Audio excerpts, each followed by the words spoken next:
大家朋友好，歡迎翻到嚟第3節嘅極度心寒嘅越南奇案啊！呢一節咧就講一單 case 咧，就係關於一個美少女驅邪死亡事件，當地人咧就叫做大蒜驅邪死亡事件。咁關於咧就係有一個歌手嘅，嗰個歌手喺越南咧就幾出名嘅，40歲嘅一個男人，個名咧就叫做范德世嘅。一陣先睇下佢個樣啊！你其實咧越南咧雖然係一個共產國家啦，表面上好似好保守咁啦，但係咧佢玩嘅嘢咧就真係五光十色咧，係乜鬼都有噶啦。咩夜總會啊、KTV 啊、按摩廳啊，乜鬼都有嘅，即係總之係好開放嘅。咁你話咦，佢唔係一個好保守國家嚟嘅咩？發展中嘅地區呢，好多嘢就話好保守，但係啲夜生活呢，就全部都多姿多彩嘅，即係發展中嘅地區一個特色嘅地就係咁嘅啦地方。嗱，呢件案發生喺2018年嘅3月7號，咁由一個歌手件事係引起嘅。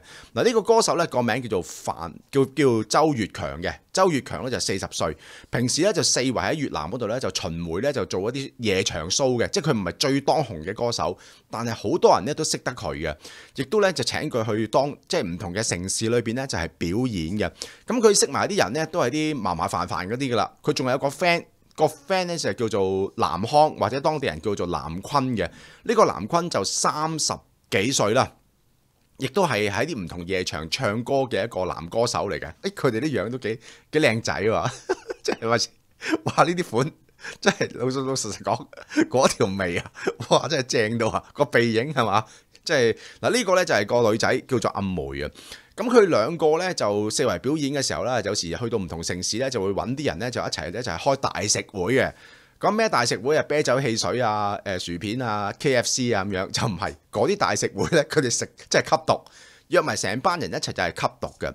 咁呢件案咧就係有一次喺3月7號嘅時候咧，咁呢個歌手咧就周越強咧就去到有一個城市就河內嗰度，咁佢好悶，就叫啲 friend 出嚟喂一齊玩啦咁樣。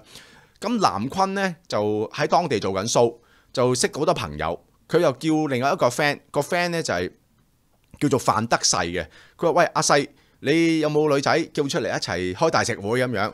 咁嗰個范德世咧就四圍喺啲巴度咧就流連啊，喺度玩啊，做一啲嗰啲叫做燈頭啊咁樣啦。咁就識得有2個女仔，一個咧就係1995年出生嘅個女仔，呢個就係叫做阿梅啦。咁另外一個女仔咧叫做阿霞，咁佢兩個咧就喺酒吧度咧就有時會同人賣下酒啊，又做下燈頭啊咁樣，做下駁腳嗰啲嘅。咁范德世咧就同佢兩個講，佢話：喂，我識得有個歌手過嚟玩，有冇興趣一齊出嚟食飯？咁佢兩個就：喂，好喎，邊個歌手啊？咁樣，佢話：阿周越強啊，哇，周越強好紅嘅喎，一齊出嚟玩啊咁樣。咁於是乎，周越強咧就叫佢：喂，你叫部的士車呢2個女仔過嚟我哋度玩啦。咁玩乜嘢呢？就開大食會啦。當其時，於是乎呢班人呢，最後尾呢，就喺嗰一個私人單位嗰度啦。咁你唔係好靚嘅啫，即係嗰啲單位就係咁嘅啫，即係好似深水埗上樓嗰啲屋咁。就嗰2個女仔就上咗去，咁大家就食嘢啊，然後就一齊玩啦。因為呢，南坤咧就知道當地夜場嘅女仔咧就好中意識啲歌手嘅，咁有幾樣嘢好方便嘅識啲歌手。一，你可以介紹過去唔同地方登台啦，就抽水啦，即係喂我識阿周喎咁樣，叫阿周過嚟唱歌，咁啊從中抽水啦。第二咧就係可以，我做 PR 都識好多人嘅，咁啲老細見到你識呢個識嗰個，就俾啲機會你去做嘢咁樣啦。咁但係佢阿梅咧就冇諗到咧，當日上到去大食會，搞到咁大鑊啦。當然佢都唔係啲咩好乖嗰啲女仔嚟㗎啦，做開夜場咧，咁亦都係有食，即係佢哋都有食開呢啲，有食開呢啲嘢啦。嗱，咁呢件案咧，佢哋上到去嘅時候咧，咁啊突然之間咧，阿南坤就話：喂，我有啲事，我要走先。咁佢走咗之後咧，現場咧就得翻2個男仔同埋2個女仔啦，即係得翻阿周啦，即係呢個歌手啦。然後咧仲有一個頭先阿范德世啦，同埋阿梅同埋阿霞，4個人就喺度食嘢啦，開始玩下啤牌啊，煮下嘢食啊咁樣。當其時，咁佢哋當晚咧大食會裏邊嘅主菜係乜嘢咧？就係食呢個氯胺酮啦，即係索 K 啦，即係索 K 啦。咁啊，周越強咧就冇貨喺身嘅。啲貨咧就係另一個阿范德世帶嚟嘅，咁啲女又係范德世帶嚟嘅，即係范德世就巴結阿周月強，就希望即係佢阿大佬歡心嘅，第日去夜場唱歌就幫下手，諸如此類啦。咁佢哋開頭就冇乜問題嘅，一路食咧就一路玩，咁玩得幾開心嘅。咁一到開始索 K 嘅時候咧，咁佢哋就話索咗 K 之後咧，就對一啲音樂啊、燈光啊，同埋有一啲唔同嘅電視劇啊，或者睇電影嘅時候咧，就會有一種特別嘅一種感覺嘅。但係所謂嗰啲感覺咧，其實因為佢索 K 之後影響咗你神經系統啦，好多時候咧你食大咗咧，除咗會心跳停止啊，又或者會個人不規則地喐之外咧，你仲會產生咧就好多唔同嘅一個幻覺嘅。咁阿周月強咧，佢就冇諗住玩到通頂噶啦。咁啊嗰日咧就突然之間咧就一齊食得好多啊！咁阿梅又食，佢又食嘅時候咧，大家就唔知係咪即係俗語所謂嘅就嗨爆咗。咁一路咧到朝頭早嘅5點零6點鐘咧，咁周月強就要走噶啦。周月強咧有老婆有仔女嘅，咁佢就要走啦咁樣，咁就攞住啲行李就諗住離開河內啦。咁佢有經理人咧就會接佢，就去第二個城市就表演嘅。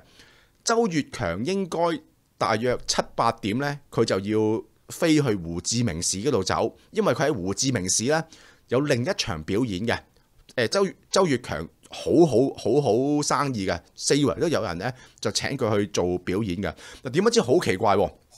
周月強離開咗呢間屋之後咧，就攞住行李咁啊走啦，跟住出事啦。佢唔知係咪爆咗啊，定還是嗨爆咗定咩？佢突然間出咗去幾個字之後咧，就翻轉頭入間屋嗰度喎。咁間屋裏邊咧有阿梅啦，有阿霞啦，嗰兩個女仔啦，仲有頭先咧阿范德喺入邊啦，范德世啦。咁就開門俾佢咯。喂，咩事啊？阿強哥咁樣，阿周月強。佢一入到屋咧，嗱佢真係爆咗。你唔喐猶自可，你一喐出去咧，佢翻到嚟咧有幻覺。佢開始入到嚟咧，阿周月強就係咁同佢哋鞠躬喎，係咁鞠躬，不斷喺度鞠躬，然後咧就喺度笑啊，又喺度成。咁到喂，你真係好啲人喺度笑嘅啦，話咁開心嘅，你咩事咁樣，係咁喺度鞠躬啊咁樣諸如此類。咁范德世咧就已經唔知點啦，就匿咗喺度啦。咁同樣咧喺入邊咧已經啤呼啊迷糊嗰個咧就係呢個女死者阿梅啦。咁佢兩個一坐低咧，就大家喺度笑喎。阿強就喺度鞠躬，呢個女仔喺度笑，咁有時喺度喊，有時咧就互相拍手，跟住大家就叫大家唔同嘅名，無端端咧阿強就話：阿梅，我係你個仔嚟嘅，知唔知啊？阿梅，你係咪生咗咁大個仔，係咪好開心啊？你好勁喎，你得個20幾30歲，你個仔40歲喎，你邊度生出嚟嘅？喺度講，喺度笑。咁阿梅咧就不斷同佢講：係啊，我係你姑姑嚟嘅，你以後要叫我姑姑啊咁樣。大家傾，又傾又笑又喊又鞠躬咁樣，係爆到唔清唔楚噶啦。嗱，突然之間件事峰回路轉，阿梅無端端叫周月強做老師你好，拜你啊老師，我要拜你啊老師。咁冇乜嘢啊，你嗨爆咗乜都講噶啦，係咪先？你話你係米奇老鼠啊、出奇蛋啊、巴斯光年啊，你係巴斯光年嚟嘅，我係胡迪啊，你講乜都得噶啦。但係點不知佢講話周月強老師你好，周月強突然之間個人由一個好開心靜咗落嚟，跟住就不斷喺度喊。咁周月強話：你叫我老師啊？我係薩滿你嘅老師，你點知噶？我真係做薩滿噶，我識得幫人驅魔噶。你死啦，阿梅！你俾鬼上身啊！大鑊啊！呢次阿梅鬼上身啊！咁阿梅又已經爆咗啦，咪喺度喊：我冇鬼上身啊！強哥，唔好屈我啊！強哥，我而家嗨緊啊！我一太空飛天啊！我喺月球上面見到嫦娥同吳剛師傅啊，無線嗰個。咁佢講完之後咧，哇！幻覺，周月強咧就真係見到四圍出現啲魔鬼，開始飄入阿梅個身嗰度。咁然後呢，周月強就覺得自己，喂，我係師傅嚟噶嘛，我梗係要同你驅魔啦。咁用咩驅魔呢？咁樣，喂，你話聖家轉運，你都唔使死啊。喂，佢就突然之間諗到一樣嘢，唔得，我要攞啲蒜頭去驅魔，吸血僵屍要用蒜頭對付你哋呢班魔鬼。我有蒜頭喺度，我就唔驚你。蒜頭等於炸彈，一粒一粒蒜頭掟死你哋。咁間屋裏邊邊度有蒜頭啊？咁周月強最大鑊，佢係貓啲唔貓啲，佢就即刻落到樓下，就唔知喺邊度抄蒜頭，或者出去出邊門口啊，見到邊個阿姐啊，就突然之間咁啱，唔知點解有人擺咗包大蒜頭喺個樓梯口定咩？唔知點解有蒜頭。佢總共咧就攞咗1.5公斤，即係1.5公斤，即係4磅幾嘅蒜頭，就擔住翻間屋入邊。咁咧總共有33粒大蒜頭。然後咧阿周月強咧就呢個係周月強啊，佢自己吞咗一粒大蒜先，咬多2咬，去慢一慢你搏至去，跟住就噴啲蒜頭出嚟。後來咧，佢就食咗2、3個蒜頭，不斷喺度咳，不斷喺度喊。嗱，咁後來咧，阿梅咧就叫佢，喂，唔好食蒜頭啊，黐線咩咁樣。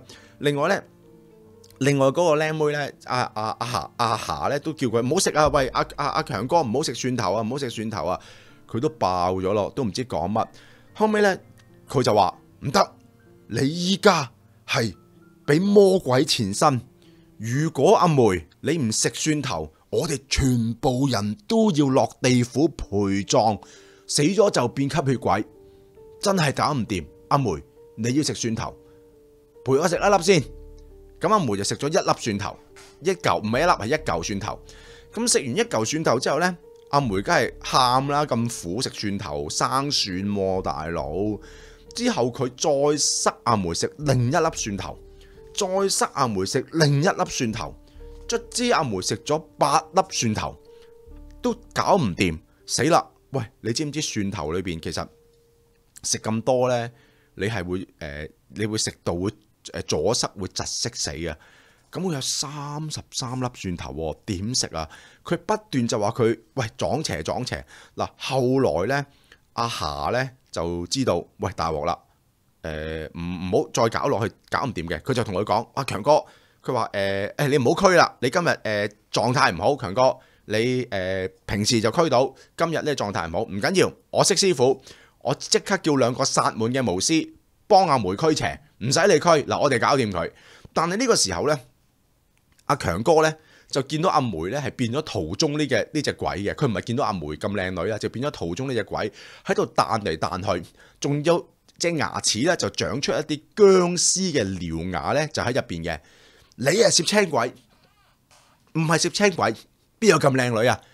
又有酒粒，又眼大又成，你係鬼嚟嘅，你唔係人嚟嘅。你想害死我全家，想咬個仔，想咬我個女，想咬死我老婆，你仆街啊！咁係唔好搞嘅，佢唔可以再食蒜頭噶啦。阿梅嗱，等一陣10分鐘之後呢，個薩滿喺隔離個廟就飆過嚟驅邪啊！阿長哥嗱，唞一唞先，瞓覺飲可樂啊，刷一刷牙先，好撚臭個口，全部蒜頭。點不知佢唔知自己發生咩事啦？佢就為逼阿梅咧，就食咗好似食咗30唔知10、20幾、30粒蒜頭，食到阿梅卒之咧就冇咗反應，跟住佢就爆咗啦，成班又爆晒，又索啊又成咁樣。好啦，到佢醒翻嘅時候，撲街啦，發現咗條女就死咗，瞓咗喺隔離張床側邊個地下度死咗。有着衫有着成嘅。我睇過現場嗰張相嘅，有着衫有着成，就咁衣衫係整齊嘅。佢唔係瞓喺張床度，瞓喺張床隔離個地下。然後佢就大鑊，咁啊冇辦法啦，就要報警啦。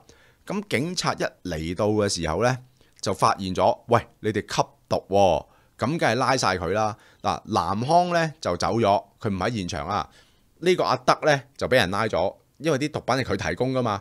佢喺佢嘅身裏邊呢，仲揾到一包 K 仔。咁阿強咧就冇毒品喺身嘅，佢就係吸嘅啫。咁嗰個罪行咧就冇咁大鑊嘅。咁呢件案你聽到呢度嗱，開始咧就開始迷幻啦。你覺得係一個誤殺啊，定還是一個謀殺嚟噶？因為佢逼佢食嘅，你明知佢食到唞唔到氣，都逼擠啲蒜頭落佢口度，擠咗幾十粒蒜頭喎，一定窒息嘅喎，去到呢個位。咁你話，佢係謀殺嘅，佢自己都吸咗毒，佢唔係想殺你嘅本質，佢吸咗毒爆咗。喂，吸毒唔係藉口嚟嘅喎。如果吸毒殺人冇事嘅，個個都吸毒殺人啦，殺佢老公、殺佢老婆、殺佢老細啦，係咪先？你吸包 K 仔翻公司懟冧你到成間公司嘅人啦，跟住你冇事啊？唔係你冇心嘅咁樣，冇事嘅守行為算啦，梗係唔得啦。啲市民就係話唔得，即係佢係就算佢係歌星周越強都好啦，你哋都要告佢謀殺嘅。但係偏偏越南呢，有時就好奇怪啦，咁佢就話呢個人就好醒嘅。佢當其時咧，差佬嚟到咧，佢話我有事啊，唞唔到氣啊，揦到撲街啊，揦到落個腸度啊，腸穿肚爛，我要入醫院洗胃。所以佢咧即時送咗入醫院，唞唔到氣洗胃先。而嗰個女仔嚟到，梗係救佢唔到啦，都死咗啦。咁後來咧，嗰個警察咧就唔告佢謀殺，就只不過告佢咧過失殺人，即係告佢誤殺啦。咁佢原因咧就點解咧？佢話經過調查之後咧，就發現咧阿周越強咧，同嗰個女仔阿梅呢，係無仇無怨，亦都冇衝突，亦都冇敵意嘅。大家真係朋友帶嚟呢，就係飲酒吸毒嘅啫。佢唔係有心殺佢嘅。雖然呢，吸毒成癮呢，係並非減輕呢個罪行嘅因素啦，但係量刑嘅時候呢，都要考慮呢。佢當其時係出現幻覺啦，咁喺佢哋屋企咧就揾到周地下都係大蒜啦喺入邊啦，咁兼且咧阿周越強咧其實係完全唔知自己做緊乜嘅。當其時去到醫院嘅時候咧，個醫院咧就話佢血液咧就感染咗有一啲毒喺入邊啊，咁白血球又都過高啦，喉嚨有灼熱感啦，當其時咧係要洗胃啦，亦都要做一個緊急嘅治療啦，要同阿強啦，所以咧佢今次咧佢又冇用刀啦，又冇用其他硬物啦，佢只不過係以為俾佢食大蒜就整死咗佢啦，咁呢件事咧就告佢謀殺咧就好似唔係好妥當，所以就告佢誤殺。咁告佢誤殺，哇！咁爭好遠。你越南謀殺最重可以即係謀殺係終身監禁同埋打靶噶嘛？你告誤殺嘅，咁就件事就可以慢慢判啦，係咪先？嗱，至於嗰個阿德呢，因為佢就判得重啲啦，佢就之前又俾毒品人哋食啦，又提供吸毒工具啦，亦都間接呢件事，因為佢提供毒品而令到個女仔死咗啦咁樣。咁呢個屍檢裏邊呢，即係驗屍嘅報告裏邊呢，就發現呢個女仔係個胃裏邊呢，同埋個食道啊，所以可以話吞咗幾多粒大蒜呢？係有30粒個大蒜塞滿咗佢個胃同埋食道，真係死得非常之咁慘啦。所以呢，佢個氣管呢係完全吸唔到氣落去嘅。兼頭先佢哋有索完 K 啊，諸如此類嗰啲嘢啦。咁呢件事呢，就好多民眾咧就唔係好滿意嘅，佢話明明係謀殺，可能佢有啲錢啦，又係歌手啦，你就包庇佢，就鑑生咧就話佢係呢個誤殺啦。開始有人咧就翻阿周越強嘅往事咧就出嚟講啦，佢話佢依家呢個老婆咧其實咧係佢第二任妻子嚟嘅，佢14年咧就同呢個第二任妻子結婚。但係佢第一任妻子咧就離開咗佢噶啦，同埋周越強咧喺幾年前咧，即係呢件案發生嘅幾年前咧，曾經咧就犯過懷疑強姦罪嘅。當年咧佢就係34歲，佢殺呢個女仔嘅時候就40歲啦，即係6年前啦。佢有一次咧就去學校表演唱歌啊，即係學校團體表演唱歌，跟住咧就去河內嗰度咧就係考察唔同嘅學校啦，就唔知點解有一條靚妹就夠18歲嘅。就好中意聽阿周越強咧，就係唱歌。咁周越強咧就話：你過嚟酒店揾我啊！今晚教你幾句唱歌，你以後學校裏邊嘅校際比賽包你橫掃全呢個越南。你今晚上嚟啊！喂，清一清個喉嚨先喎，咁樣先上嚟喎，咁樣有嘢俾你做嘅咁樣。咁卒之咧，個女仔咧就上到去啦。咁點不知上到去嘅時候咧，阿周越強咧就對佢無手無腳，然後就撳住佢喺張床度，咁就強姦咗佢，係2次添嘅，仲強姦咗佢。後來咧，周越強咧就走嘅時候咧，就俾咗50萬越南盾佢，俾你坐車走啦。咁個女仔就喊啦，就 call 唔到車走啦。之後周越強咧又同佢叫咗一部摩的，又俾100萬蚊部摩的，就叫佢你車佢走啦咁樣。點不知個女仔走咗之後呢，個女仔咧就開始同人講話俾阿周越強強姦佢，亦都咧去報案咁樣啦。咁當然要問阿周越強，喂，當其時發生咩事啊？點解你會強姦個學生妹呢？咁周越強講咧就話，喂，唔係強姦佢喎，上到嚟同佢傾完偈之後，大家情投意合，打咗個大車，然後自動自覺大家除衫搞嘢嘅喎。咁警察梗係問你有咩證據覺得佢自願啊？佢話你睇下通訊記錄啦。嗱，如果佢俾我強姦，點解佢之後仲同我喺度保持聯絡啊？又用拉啊嗰啲同我傾偈先。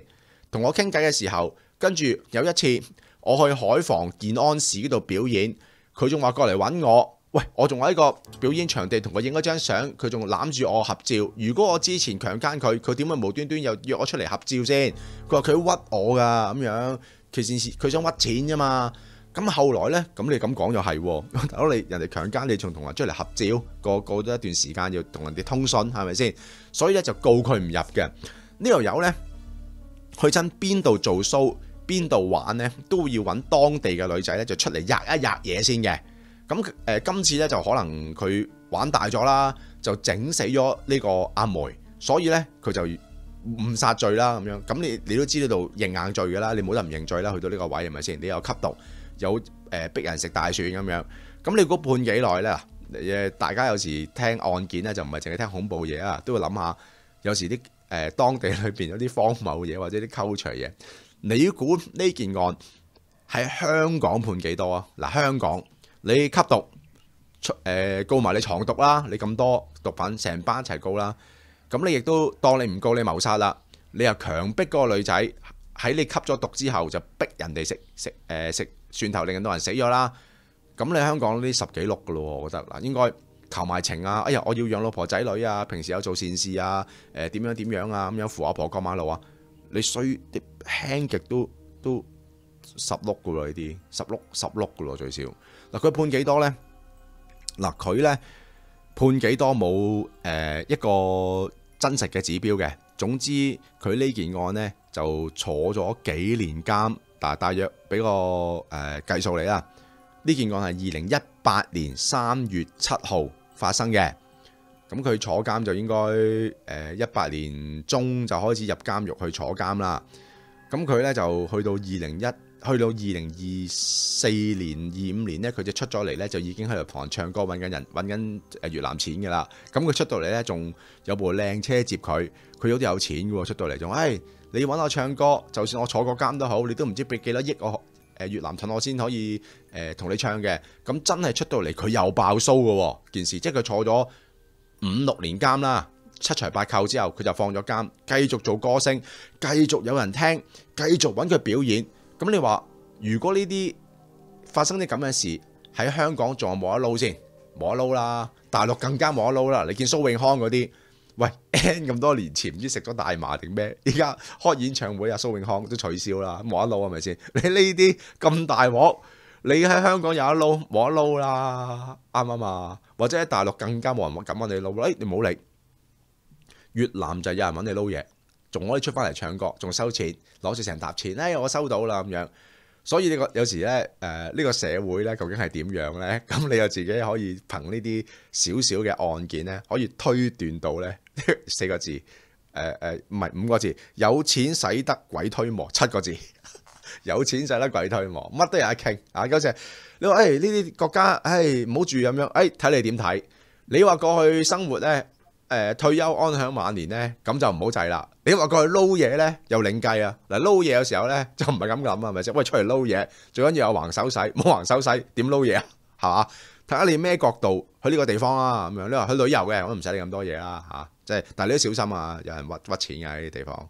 好，今集節目講住咁多先。今日嘅呢個風呢，就去到我依家禮拜2就大約係8點鐘，風平浪靜。